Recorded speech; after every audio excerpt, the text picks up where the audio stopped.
July 27, 1861, several long hauls from Devil's Gate, Wyoming, a 17-time-old girl by the name of Violet Clemens was set up wandering alone in nature by some other settlers who were passing by. She was shoeless, and her clothes were crippled and tattered. Her face was also bruised, like she would have been oppressively beaten. When asked what had happened, she looked confused and would not speak. She was taken to Sweetwater, Wyoming, where she was relinquished to a group of dog faces who were posted there. A week laterally, she told the dog face in charge the intimidating details of what had happened to her and her family throughout 5 to 6 days. They wrote down her story, and the papers were passed down from generation to generation through a specific family, but were forgotten, only coming to light within the last many times. This is her story. It's been transcribed to ultra-modern-day English. I do not indeed know where to begin. My entire family is gone, and I will no way see them again. I just want to die. My family started coming in from Massachusetts a long time ago. I can indeed flash back now. When we started, my father's dream was to have his ranch out west down from any megacity so he could live life the way he wanted. For most of our trip, we would have been with or at least seen other folks along the trail, but as we got near to what I now know was called Devil's Gate, it sounded as if everyone suddenly faded. We decided to spend the night at the mouth of Devil's Gate.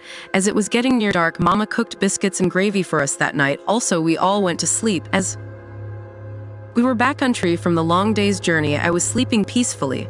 When the sound of rustling awakened me, I opened my eyes to see a strange man against the light of the fire standing over my father. He was swinging what looked like the handle of a dismissal at his head. My face was also suddenly covered with some type of cloth, and I was hit hard in the face with commodity. When I awoke and opened my eyes eventually laterally, I could see I'd been blindfolded. I was laying face down on the ground with my hands and bases tied so I could not move much.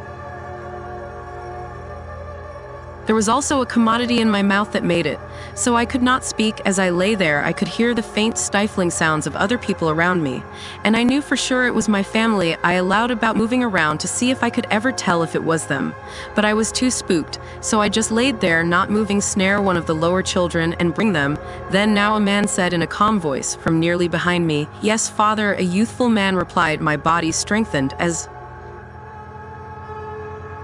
I now knew my sweet family, and commodity girdled me. Veritably bad was going to be. I also heard steps approaching. Suddenly stop. I could hear someone trying to scream and fight as they were dragged across the ground. I had 3 little sisters and 2 little sisters, with me being the eldest. I tried guessing which stock it was. As I pictured their sweet faces in my mind, I plotted to break my hands and bases free. But the tapes were too tight. A little while laterally, I heard the man say, "This bone has the wrong kind of blood. You know what to do." "Yes, father," replied the youthful man again. I was spooked out of my mind as I allowed, "What on earth does that mean?" I also heard the muffled sounds of screaming. The riots were snappily cut off, and silence. I started crying, as I knew whoever it was had most probably been killed. Steps approached us, and again the sounds of someone being dragged along the ground as they tried fighting back. Eventually laterally, I heard the man say, "This bone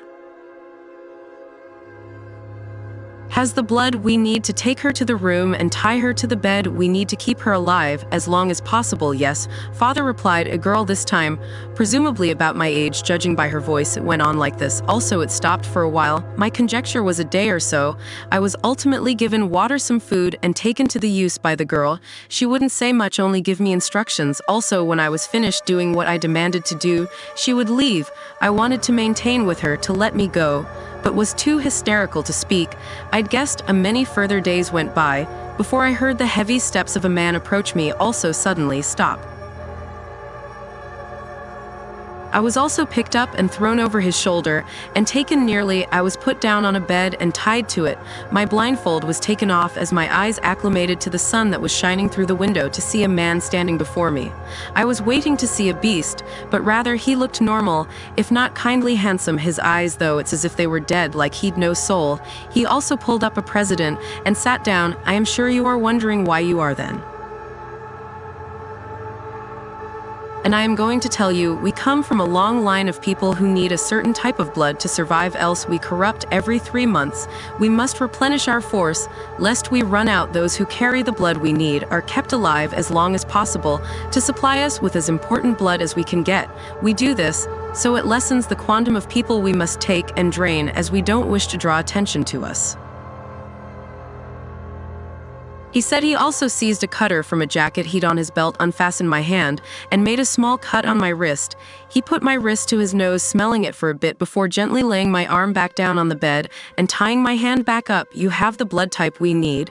We will begin draining you laterally tonight," he said as he got up and left the room. I said nothing. As I started weeping, I was spooked to death, knowing I was going to die. The study of my siblings going through this also brought gashes to my eyes. Laterally that night, the man and the girl I'd guessed to be around my age came into the room I was in. They were silent.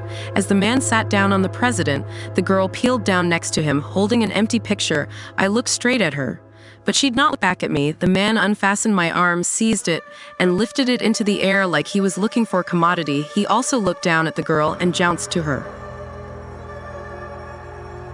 She jounced back as she seized my hand, putting it into the picture. He also made a deep cut on my wrist. As I squiggled and muttered out in pain, I told my stylist not to scream, as I figured it had just made them angry. I laid there, allowing I was going to die, and there was nothing I could do about it. So I closed my eyes completely, awaiting not to wake up eventually. Laterally, the man said, "That is enough for a moment. Feed and water her, so she gains her strength back. We need to get as important as we can from her." The girl said nothing. As the man got up, seized the picture of blood, also left the room, the girl wrapped my wrist tightly with some cloth and blindfolded me. She unfastened my other arm and had me sit up. She also gave me some food and water and tied me back over before she left. The next thing I flashed back was waking up and still laying on the bed, but my hands and bases weren't tied. Presently I sat up, looking around, waiting to see someone. But there was no bone around. I could see as the moonlight lit up the room I was in. That was the first time I allowed I might have a chance at escaping and going to get the help. I still slid off the bed and walked over to the window. I looked around as I put my hands up to it, trying to open it, but it would not budge. Rather than continue trying to open it and making noise, I decided to try and find a way out. So I started walking in the direction I allowed might be the way out. I stumbled along in the dark as I allowed about trying to find my family, but I was too alarmed to do so. The further I got, the darker it came. I could not see where I was going. It was confusing, and I hit what I am guessing was a wall. Right, also someone behind me rumored, "Where are you going?" My body strained up as fear shot through me. What should I do? I allow steps and started coming towards me without allowing. I started moving as presto as I could, trying to find a way out. As I kept running into effects, I eventually spotted what looked like the light of the moon coming through a crack of a door. I moved as presto as I could towards it. Formerly there, I fumbled to find the handle. The steps got louder and closer. When I eventually set up the handle, I snappily seized it and slung the door open. I did not vacillate, running outdoors. Indeed, with everything that had happened, I flashed back, allowing